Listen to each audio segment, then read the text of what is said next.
Here is a question that makes most people over 60 uncomfortable, but we need to ask it.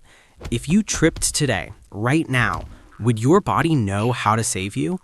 We tend to think falls happen because seniors are weak or fragile, but that is actually a dangerous misconception. Falls usually happen because the body simply forgets how to respond. The reaction time lags, the stabilizers don't fire, and gravity wins.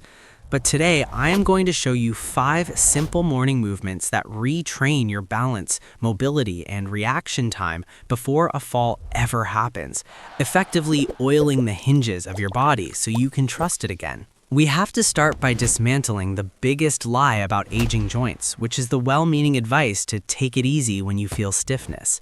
While it sounds logical, physiologically, resting a stiff joint is exactly what accelerates the decline. Your joints do not have a direct blood supply like your muscles do. They depend entirely on synovial fluid to stay smooth and pain-free. The catch is that this fluid only circulates when you move. Think of your body like a rusty door hinge. If you never move it, it fuses shut. But if you gently work it back and forth every day, it loosens and lasts for decades. That is why controlled, intentional movement is not dangerous. It's the only thing that keeps you functional. This brings us to the first movement, which tackles the single greatest insecurity for anyone over 60, the fear of falling. Most people assume balance is just an inner ear issue, but in reality, it comes largely from muscle memory in your feet and ankles, a system that atrophies if you stop challenging it.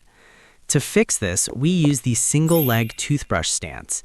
It's exactly what it sounds like. While you're brushing your teeth, stand on one leg for 20 to 30 seconds, holding the sink lightly for safety, and then switch.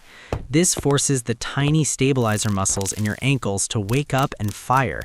If these muscles go unused, they weaken, and that's when a small trip on a rug turns into a hospital visit. Waking them up daily is your insurance policy. However, even perfect balance means little if you struggle to physically get out of a chair, which is why the second movement is the ultimate predictor of long-term independence.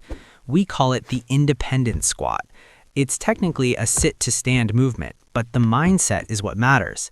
You slowly lower yourself into a chair, fighting gravity and controlling the descent until you barely top the seat, and then stand back up without using your hands if possible. This strengthens your glutes and quads, which are the engine of your daily life.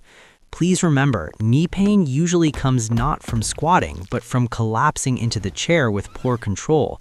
Doing this slowly protects your joints instead of harming them. Once your legs are secure, we have to look at the hidden trap many seniors fall into. They strengthen their lower body but ignore the cage their upper body is stuck in.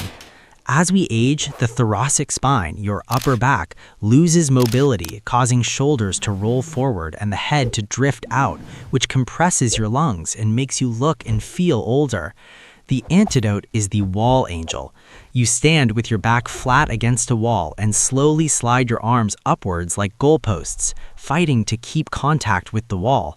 It may feel surprisingly difficult, perhaps even frustrating, but that stiffness is proof that you need it.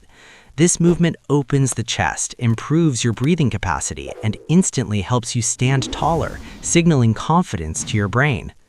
But being upright isn't enough if you can't twist, which leads to the silent killer of mobility, the loss of rotation. Think about checking your blind spot in the car, reaching for a seatbelt, or turning to talk to someone behind you. When rotation disappears, you start moving like a robot, turning your whole body instead of your spine, which drastically increases your fall risk. To fix this, we do open books. You lie on your side or sit upright and simply open one arm across your body like you're turning the page of a book, rotating your upper back while keeping your hips still. It feels like unlocking a stiff door because that's exactly what you're doing, restoring the freedom to move naturally. Finally, there's one piece that ties all of this together, because mobility isn't just about muscles and joints, it's about the conversation between your brain and your spine. This is where the cat-cow comes in. Whether done on your hands and knees or seated in a chair, gently arching and rounding your spine helps circulate cerebral spinal fluid along the spinal column and reassures your nervous system that movement is safe.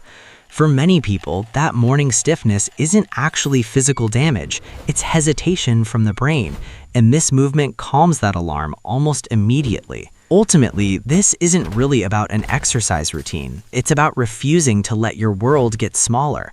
It's about the deep, quiet confidence of knowing that you can pick up your keys, that you can turn quickly to see a grandchild, and that if you stumble, your body knows how to catch you. If this perspective on aging and mobility shifted your thinking even a little bit, please like this video. It tells the algorithm that seniors want real, science-based guidance, not just fluff. And I really want to hear from you. Which specific daily task are you finding hardest right now?